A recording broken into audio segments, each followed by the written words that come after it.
ഞങ്ങളിന്ന് യാദൃശ്ചികമായിട്ട് ബീച്ചിലൊരു നോമ്പ് തുറ പെട്ടെന്നുണ്ടായത്, പ്ലാനിങ് ഇല്ലാത്തൊരു ബീച്ചിൽ നോമ്പ് തുറ.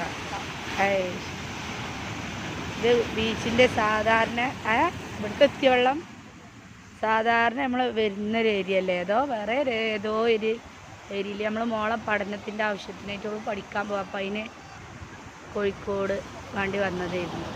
അപ്പോൾ അവിടുന്ന് ഇങ്ങനെ ബീച്ച് ലൊക്കേഷൻ ഇട്ട് വന്നപ്പോൾ ഇവിടെ എത്തിപ്പെട്ടതാണ്. നല്ലൊരു സ്ഥലം, സ്വസ്ഥമായിട്ടിരുന്ന് നോമ്പ് തുറക്കാൻ പറ്റിയ. അവിടെ ഒരു ടീം നോമ്പ് തുറക്കണേ, അവിടെ ഒരു ടീം, പിന്നെ അത് കഴിഞ്ഞത് അവിടെ വേറൊരു ടീം, പിന്നെ ഇരുട്ടായതുകൊണ്ട് കാണാനിട്ട് അതിൻ്റെ അപ്പുറത്തൊക്കെ വേറെ ടീംസുകളുണ്ട്. നല്ല പുറത്തുനിന്ന് സാധനമൊക്കെ വാങ്ങി പെട്ടെന്ന് അങ്ങനൊരു തുറക്കൽ നല്ലൊരു രസമായി. അതുകൊണ്ട്